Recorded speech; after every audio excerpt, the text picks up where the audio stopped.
And this panel encompasses that entire team. And I'm going to introduce everybody shortly. So the first thing is I want to introduce Seema. She is an outstanding immigration attorney. I've worked with a few of her clients. She doesn't even know that, but in the past, they have incredible things to say. She's one of the most knowledgeable attorneys that doesn't just do EB-5, she does everything. So she knows basically the spectrum of business immigration.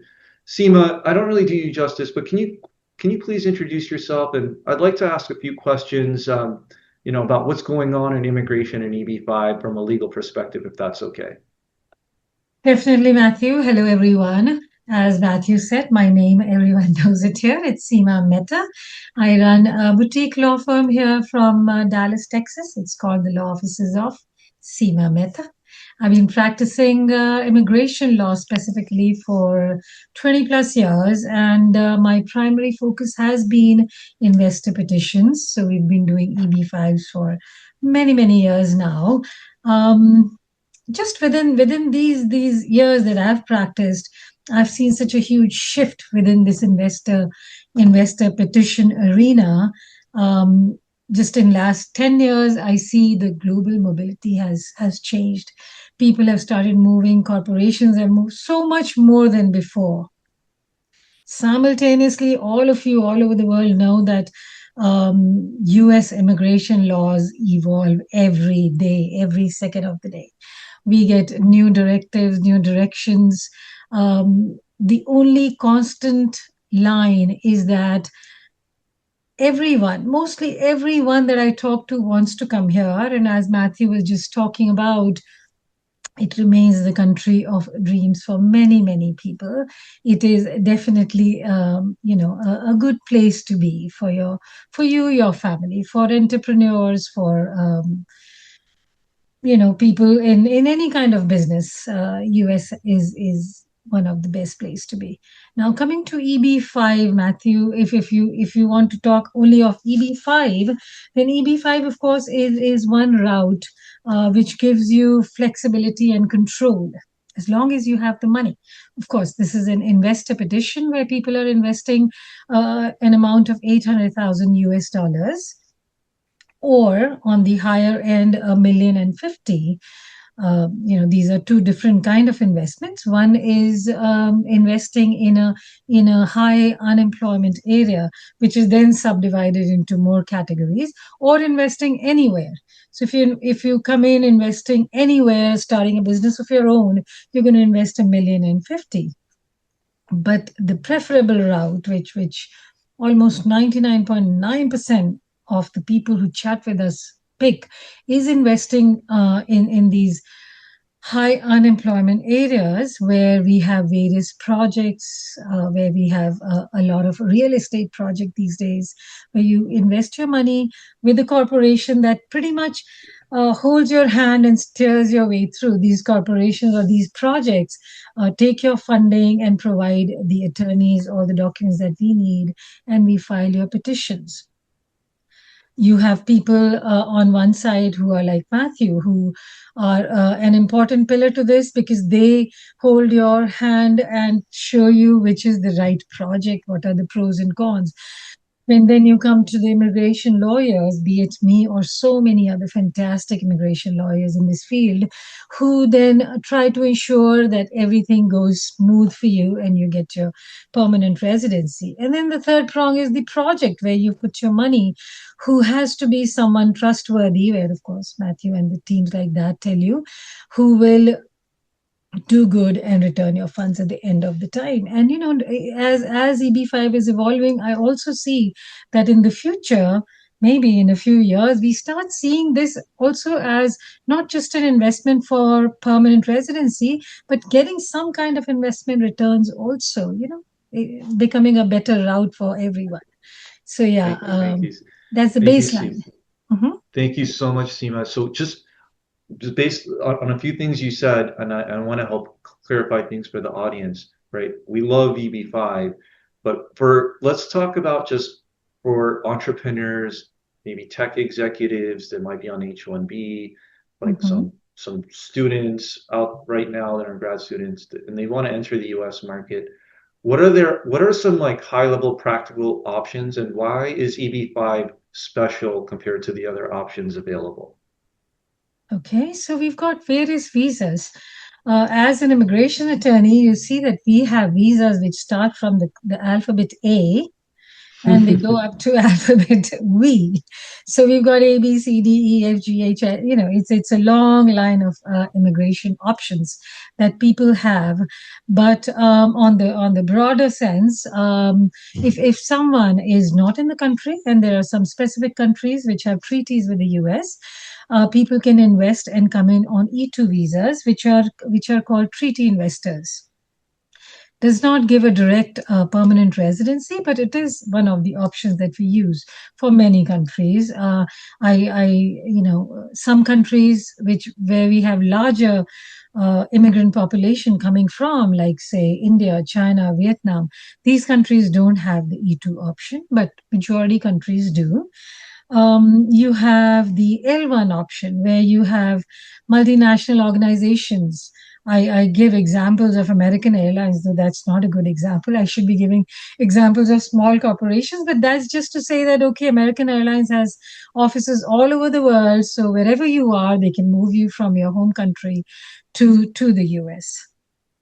You've got that was the L visa. You have the H visa, which is the people with degrees, people with specialty occupations, doctors, lawyers, IT professionals, which is a large population of people coming in, students who come here on F1. They can all look into the H1B visa. The negatives of H1B visa, in my personal opinion, are more than positives. One, because it's a lottery. So you might be coming from your home country as a brilliant student, sitting at Harvard at best position. And, a lot of immigrant students I see are exceptionally brilliant. The negative that I see there is that all the students, as well as all the foreign nationals who are sitting in their home countries, are pooled into one basket for a lottery. So both sides lose. We here lose this brilliant mass where we could have just picked these students and hired them, and the students lose because now we are competing for that lottery with everyone. And otherwise, of course, it's a good route to be here, and then you can pursue permanent residency through other venues. Um, HLEs, we've got O visas, which are for people with exceptional abilities. Say someone is an actor, an athlete, a professional athlete like Braxton. People who have anything that they can offer under a specialized category. I have discovered something, I'm on to discovering something. All those people can come under the O visa, which is a lot of researchers come under that. So these are a few of the categories that people often come to the US under. Most of them are good, whatever works for anyone.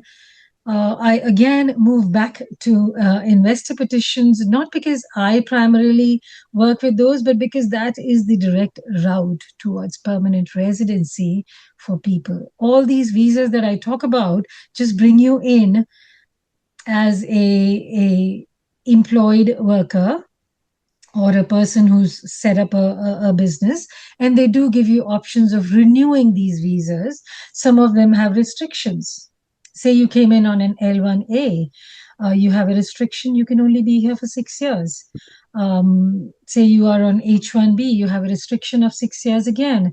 E2, of course, keeps going, but none of these, as such, give you permanent residency unless you follow the path, follow a Yeah. separate path towards residency.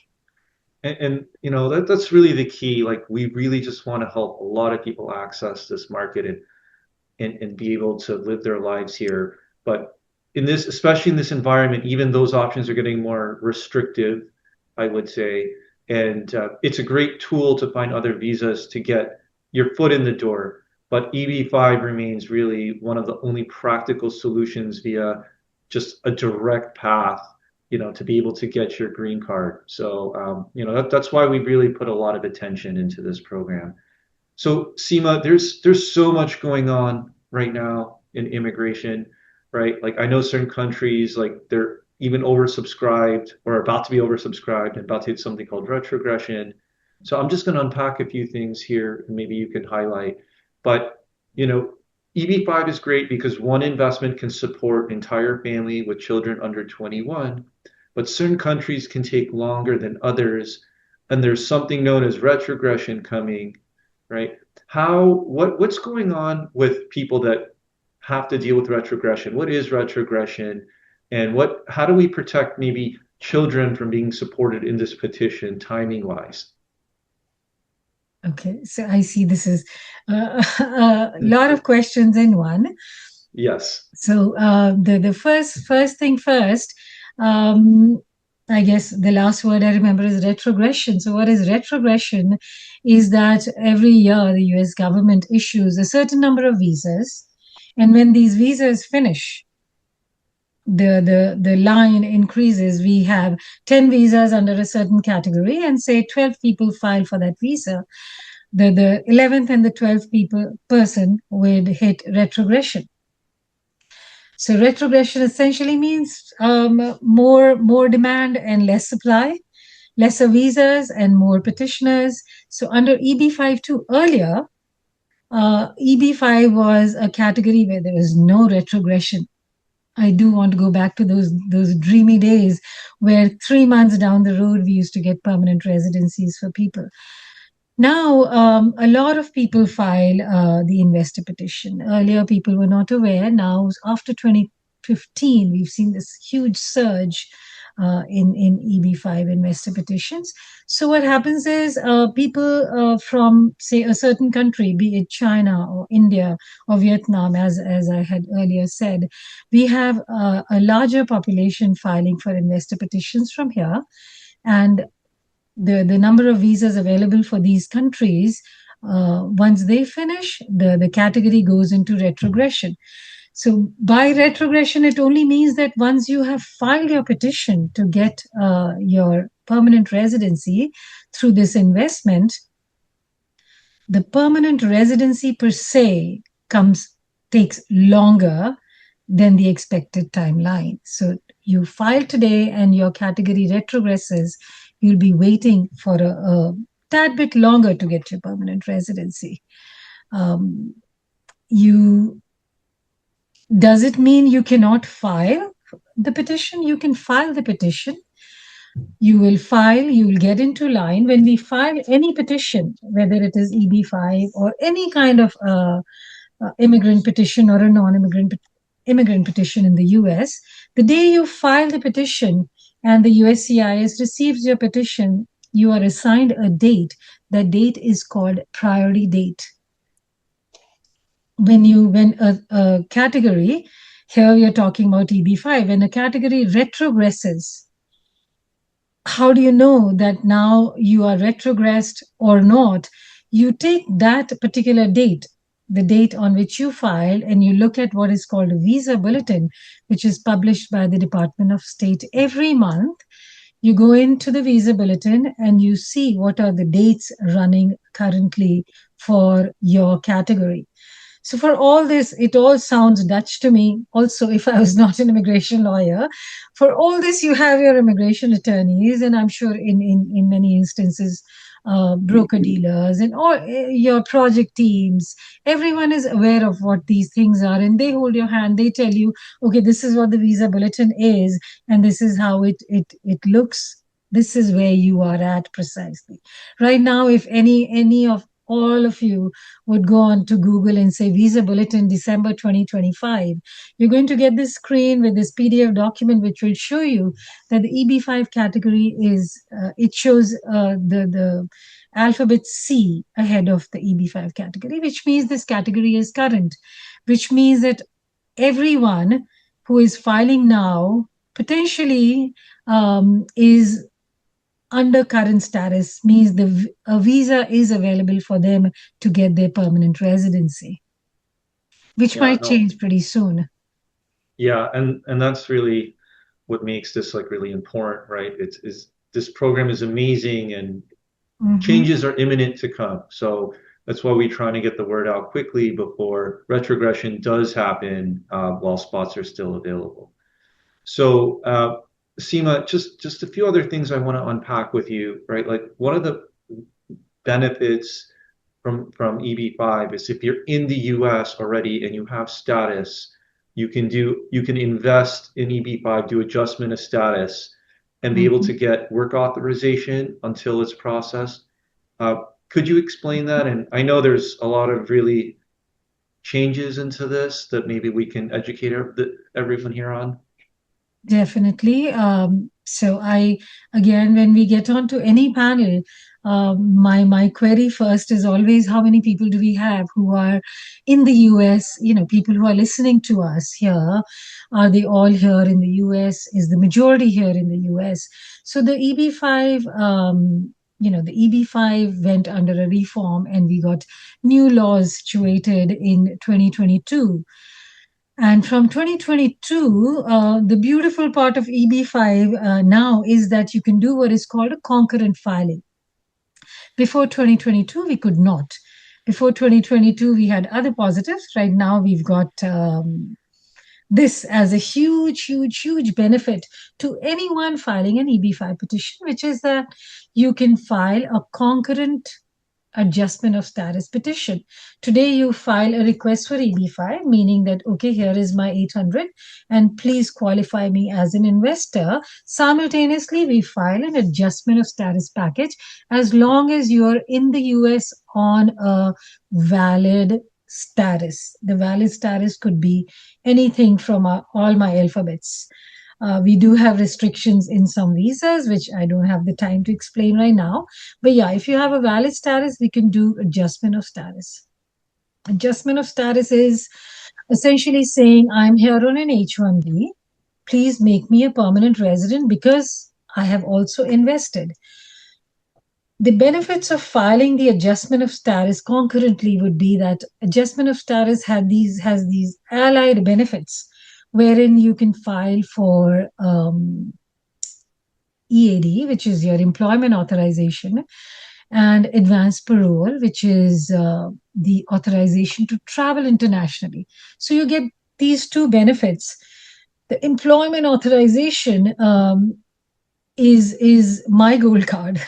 I like to call it the gold card because we file the entire package for an investor. To me, if an investor is in the US, the biggest benefit I can give them by assisting in this process is that they get the employment authorization in around 6 to 8 months of filing. They get this card, which allows them to be employed anywhere, start their business, not do anything. You just want to sit and not be employed and not have a business and just chill in life. You can do that. So that is a huge benefit. Even before you get your investor petition approved. So in the way the timeline works, the EAD comes first, and that kind of gives you a freedom. So suppose you are on your HLP, whatever visa, you no more need your employer. You no more need to request them to do an extension. You are an F1 student. You're not under these requirements of who is your employer? Are they disqualified? Have you done e-verification? There are a lot of requirements that go along with every visa category. The employment authorization card essentially takes you away from all of that and makes you as good as any permanent resident. And you also get what is called a travel permit, advanced parole, with which you can now travel internationally, go out and come back without any problems. So, yeah, Wonderful. those are the benefits. Thank you, Seema. And we're going to have some good legal questions to unpack later. But real quick, I think it would benefit everyone to know because we get asked this question every day. So, can we apply for a gold card? Is this thing for real?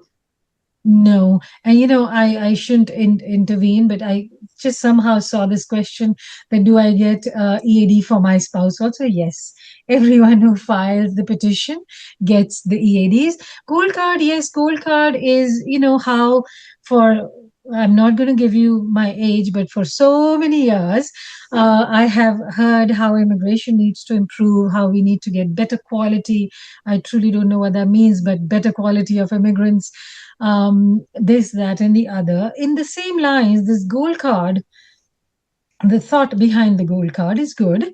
It is that people with exceptional abilities, like the EB-1A category, the national interest waiver people, where you get a waiver because you're such a great scientist, or you're such a great physician, or such a great, I don't know so many specialities, but a great computer, whatever, some in some technical fields. So you have done so well that the government will benefit by bringing you here. So Gold Card essentially wants to shift those from the EB-1s and the EB-2s to get into this Gold Card category. Is that it's still a Halloween costume for now? It's just a thought. There is no law defining this. It's a good thought. Let's see where it goes. It will take a long time to materialize. The cost, the way it is being structured is that you will be giving the money away. So I don't really talk much about it because none of the clients that I've chatted thus far are willing to just give $1 million to get permanent residency. Just give it away. They prefer the EB-5 route because we get our funds back after a certain period. I appreciate that, Seema. Very, Mhm. very informative. Now, I want to transition over, right? So you identified, hey, EB-5 works for you. You have a legal strategy in place. The next thing you need is a product to invest in, right? So what Mhm. happens is we help identify a project, and I'd like to introduce Braxton because he represents, a project that you can work with, and his role is absolutely pivotal to making EB-5 work. They recently uh, launched this incredible Waldorf Astoria construction project. And Braxton here, like I've had the privilege to get to know him. Not only is he a professional basketball player with such a unique background, he's an incredibly like bright individual, one who knows real estate in and out.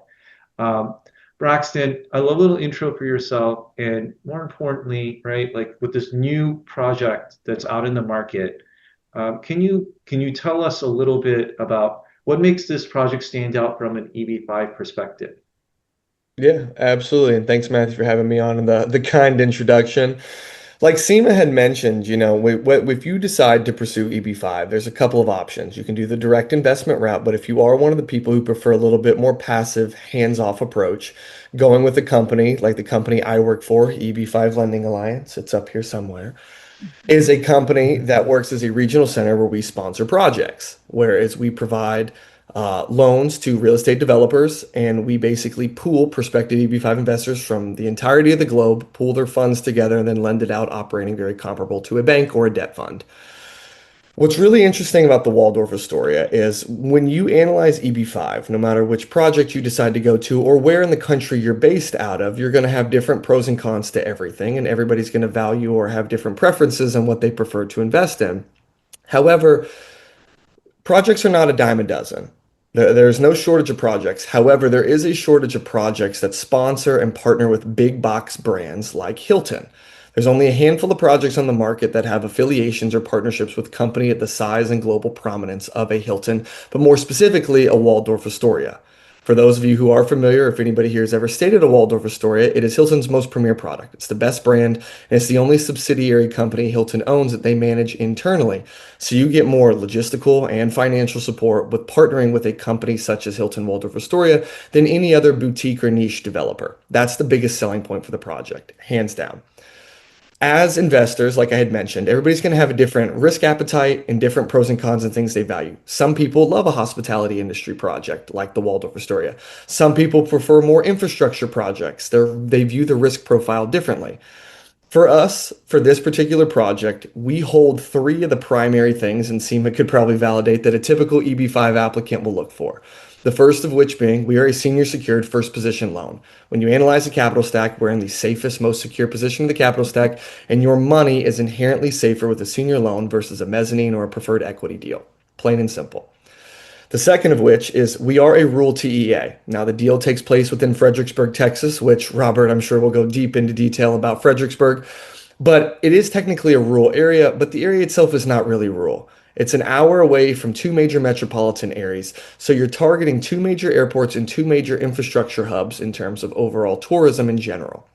So while it is a rural TEA, that provides you with special preferences in treatment in terms of priority processing and a reduced subscription amount from $1,050,000 to $800,000. So it is cheaper for the overwhelming population. That's the second thing. The third of which, this property has something called an I-956F approval. I-956F approval, I know there's a lot of terminology and a lot of numbers thrown around for forms and things like that, but I-956F basically means the US government has given the green light that we're ready to rock and roll. So the US government has basically approved it and said you're good to go. Most applicants look for those three things or a combination of those three things. This project has each of those three. Now you can, discuss semantics and individual details, but as an investor, when you analyze projects, it fully comes down to the risk profile and the risk appetite you have overall. This project, in the grand scheme of things, is considered much more on the conservative side of things in terms of overall risk. So for us, we're very excited. We're continuing to fill subscriber slots day over day. And right now we're making a push over the next couple months to finalize things. Yeah, thank you, Braxton. Braxton, I know, we've been raising money for this project, and I know it's expected to oversubscribe soon. But just question for you: do you guys need this EB-5 money to make this a profitable endeavor? No. Yeah, you don't. I mean, listen, you've got a developer here like Robert, and there's developers all over the world that have done deals successfully without utilizing EB-5 money, whether it's venture capital, private equity, bridge loans, however you decide to utilize it.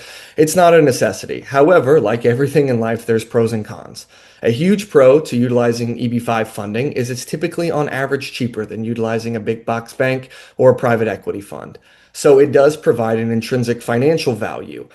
However, there is a con in terms of raising the money, right? Not every project is the same. Not every company that can raise it is the same. So there is high levels of variance depending on company to company on are you able to actually subscribe the numbers.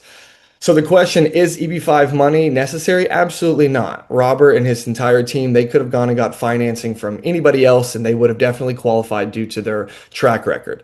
However, EB-5 does provide different levels of pros and cons. And for this particular project, EB-5 money has been one of the catalysts and driving points.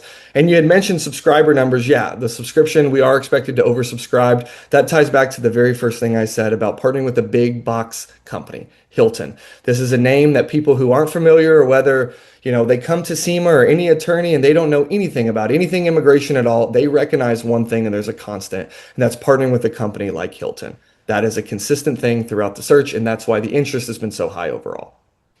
Great. Thank you so much, Braxton. And Robert, it's pretty much safe to say, like, this, what this EB-5 funding does for you, it just helps it make your project more profitable, right? It's a enhancement feature.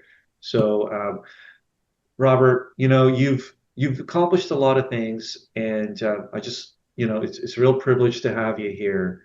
So he's really the man behind the Waldorf Astoria, who's, a potential EB-5 investment will go to. He's going to be basically the person using this money in investment. Robert, I know you've opened Four Seasons abroad.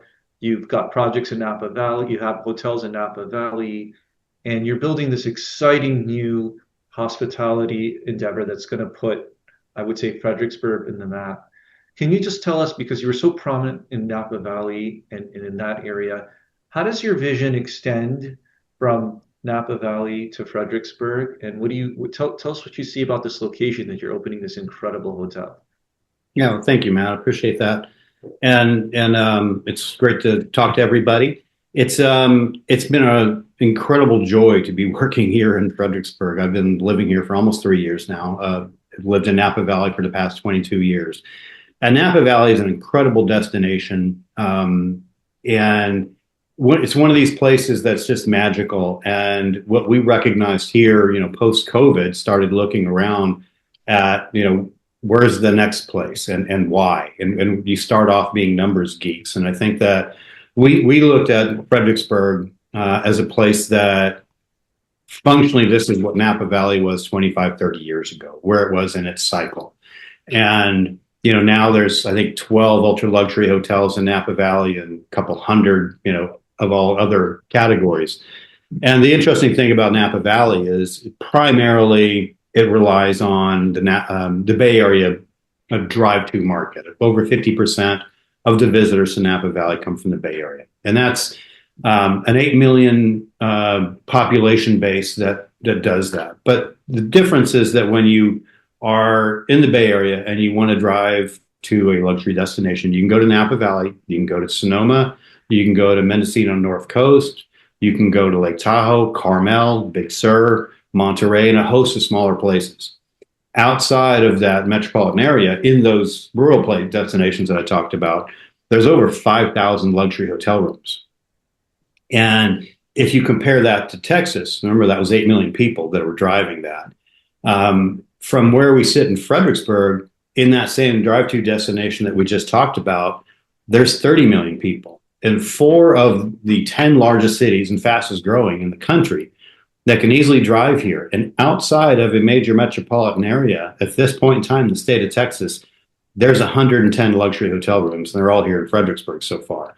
And so that's the thing that's changed this destination. And with the prominence of the wine really coming in all of a sudden, it's what we recognized about the destination to start with is that wine countries, to some degree, are all the same, meaning the reason you go to a wine country is all the same. Each one of them, whether it's Bordeaux, Tuscany, Napa, Willamette, they all have their very distinct personality. But people go there for the good life. It's for romance, it's family and friends get together, it's things slow down, it's a much more beautiful life. And that's what's happened here. And so it's kind of, it's been a really interesting thing for us to just go, man, we saw this 25 years ago. So we would, honestly, we want to take advantage of that and actually help the place become what it can become on the luxury side of it, which isn't something that is here now currently. So it's an interesting thing in that way. It's basically a redo for us to some degree. Yeah, Robert. And I know you've hosted many client visits there, and I had the privilege of seeing it. So, if anyone wants to visit the site, can people come and check it out? Yeah, certainly. I'm happy to take you around town, show you the place and why people want to come here. No question. And I think that one of the other things that you talked about, on the EB-5 side of the rural thing, and this goes back to that point of 30 million people that are in a drive-to destination from this place. In most of the EB-5 rural, how they define that comes from Census Bureau. So you have to it really relies on 2 things. One, it's no more than 20,000 people in the town. Fredericksburg has a population of 12,000 roughly.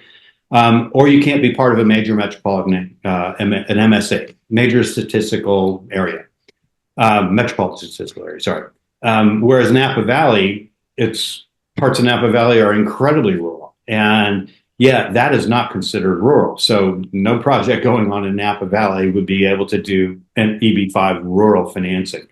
But because of those dynamics, and we're far enough away from Austin, this is a rural destination. Whereas if you look at most of the projects in the country that are rural, they're ski locations or places that are actually very rural and pretty far away from destination or a population basis. So that's the really unique thing about this project, and the fact that it sits in the middle of 4 of the largest cities in the United States.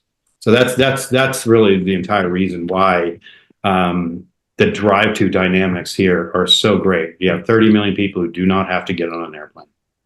Yeah, that's amazing. I mean, and Texas is a great state of prosperity, right? So what I'm hearing. You mentioned earlier, you said about the U.S. is the best place to grow a business, and within the United States, Texas is the best place to grow a business. Exactly, right? Imagine all the prosperity is moving to Texas, right? It's more, there's more MSAs surrounding this tract than it is in Napa Valley. You validated the Napa Valley model, and now your vision extends to Fredericksburg. So really beautiful. Safe to say this could be the new Napa Valley, right, of Yeah. America.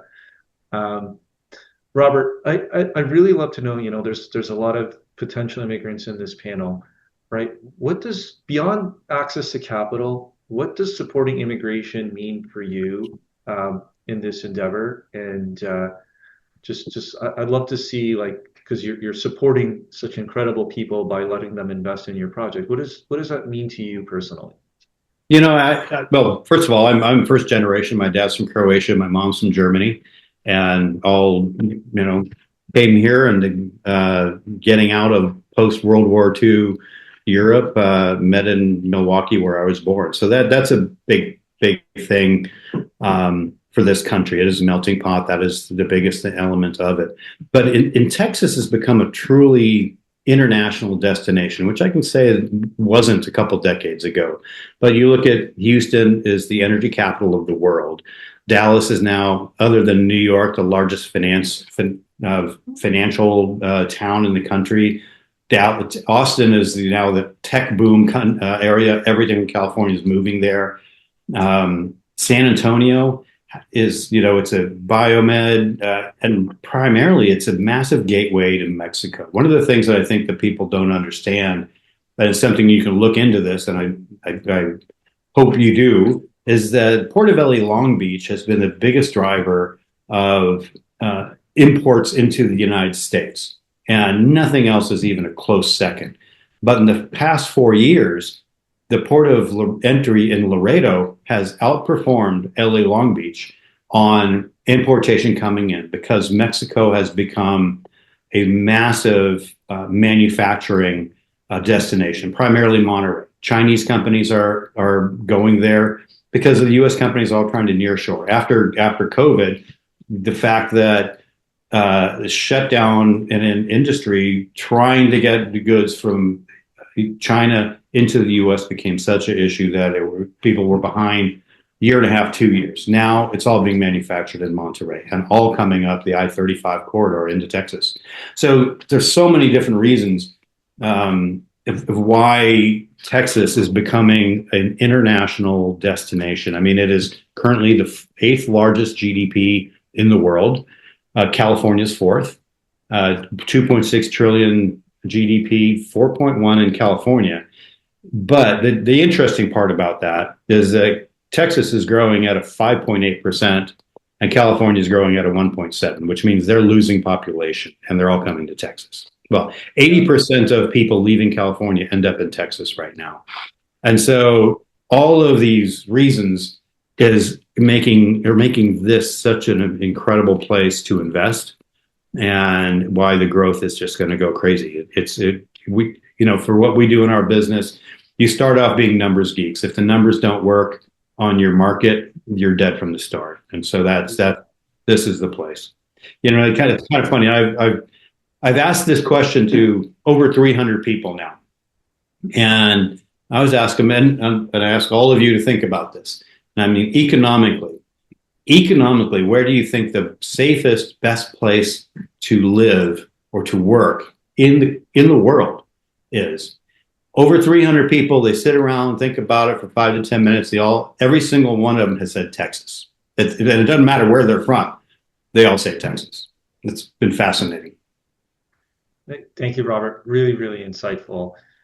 So there's a few questions in the panel. If anyone has anything else they want to ask, feel free to put it in the chat. And I know we got a few interesting ones, and the panel will have to leave in 10 minutes, so we'll do our best to get to everybody. But since this is a Bay Area VC crowd, I did have a question about can I apply for EB-5 if I've raised VC money, right? And this individual has mentioned they've raised 2 million for my company. And I can try to answer that. Seema, feel free to chime in. But basically, if VC money comes in, right, for EB-5 to work, it has to be your money, right? And yes, you can sponsor your own project and create 10 net new jobs, but it gets very tricky to do so. There's only a small fraction of the population that does exercise this option, but you cannot use VC money in lieu of your own money. That money has to be gifted to you. It has to be your bona fide like funds that you put into an endeavor, and that has to result in 10 net new jobs. And if you want to exercise an $800,000 investment versus $1,050,000, it's very restrictive. That's why we always try to recommend, if people don't need this money for their livelihood, ideally, that they put this in a project such as the Waldorf Astoria, because they are set up to be in these tracks, deal with all the compliance, take care of all the jobs as a passive investment. Certainly happy to speak with anyone if they want to talk about a direct EB-5 option. Seema and I both have a lot of expertise in that. Karthik asked a very important question. So he has two that I think are pretty relevant. One is, for investing in EB-5, right? What is the lock-in period? So I'll answer something generally, and then Robert, you can maybe talk specifically about your project. But there's some interesting dynamics in this. So first thing to know is the investment into a project has a different track than your green card. And I'll explain what that means, right? So if, let's say it takes a long time to earn your green card, for whatever reason, you come from a country that's like really oversubscribed and like this administration gets low, okay? You can invest in a project. That project has a loan term. Every project has their own loan term. You could get repaid, and that money, you may not have your green card processed yet, but it's money in the bank, so to say, right? It's going to happen. So one can get refunded at a different time, get their money back with a return on investment at a different time than a green card. These are two separate tracks. You fulfilled your requirement for an EB-5 investment. It just might take longer to process the green card or not, right? So these two are separate events. And basically, every project has their own lock-in period that they decide, right? And it has to be a minimum of 2 years for you to qualify for your EB-5. There's a lot of dynamics with that, right? So if you put yourself in a project that's too short, you really run into other risks. So you don't want to be lured by projects that offer to give your money too quick. And to give everyone an example, right? To build a single family home in California, Robert, you might know the answer more specifically than I do, but like to build just the vertical part of it can take nearly 2 years in some cases. So imagine you're investing in a project. If someone's building a fund and building something substantial, right? You want to not only build the product, stabilize the product, and be able to return your investment with a return on investment, right? It's not very realistic to expect money sooner than, generally a 5-year term in most cases. Some projects can do a little sooner, some might take a little bit more. But maybe Robert, you're the developer, or Braxton, you guys can jump in, right? Like I know your project, your loan terms, maybe speak for yourself, but how long can either of you return investors' funds in your project? You talk to this project, and typically for any hotel project of this type, like you said, it's about like similar to a single family home in California. It's a 2-year cycle. And we have started cutting roads already. So we're looking at opening in early 2008, January, February, and selling homes, residences. We have 87 residences that are part of the project that we are already selling. We sold 7 units already and have about another 7, 8 in contract as well, or in process. So what's really great about that is that from the sales of those units, we're repaying the debt. So we'll pull the debt down, have everything built out, and we are basically, that's all going into a fund. 50% of all the sales from the estate homes all go into a fund to repay this. And then upon opening, that gets paid down. And then as we're from operations, it pays down. And then we do a refinance after about year 2, maybe 3. And that takes all the debt out. Yeah. And so in Braxton, the term is a 4+1 to extend. Is that Yeah, right? it's a 4+1. Obviously, it works out well, like Robert just mentioned, timeline wise for the project. They're set to finalize early Q1 of 2028. So when you look at it from a pure logical perspective, there's a lot of leeway in between project finalization and then when the maturation of the loan is set to hit. So for this particular project, it is a 4+1. There is high variance between projects. I'd say 4 years is probably the most common if you look at projects, on a national level. But yeah, this one is particularly a 4+1. Thank you, Braxton. We had another question. Can someone take a bank loan and then use that to invest in EB-5? It's I can comment a little on this, and Seema, feel free to also chime in. But the real key to this is the source of funds has to be your money. It has to be documented money. So if you're borrowing against something that you can prove your source of funds over a period of time, and it's your money. Like a lot of my clients do take a HELOC, you can take a personal loan, and it's, even if you want to get a gift from someone and you want to be able to use that borrowed money, sometimes that's allowed. But the whole point is it has to be your money, right? What you don't want is like, that VC scenario or an affiliated person from the project giving you that loan, right? So there are projects that try to come up with structures for giving you loans. It's very controversial. I'm a very conservative person. So if you ever work with someone like me, and most good projects won't ever work with any sort of affiliated loan structure.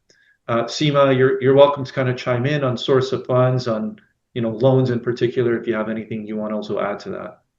And loans are 100% acceptable as long as you're taking the loan. Taking it from a bank is a really safe route to invest in EB-5. Nothing to worry there. Okay, No thank you, bank is Seema. going to give you a loan just for no reason. They're going to see a lot of things, even if it's unsecured.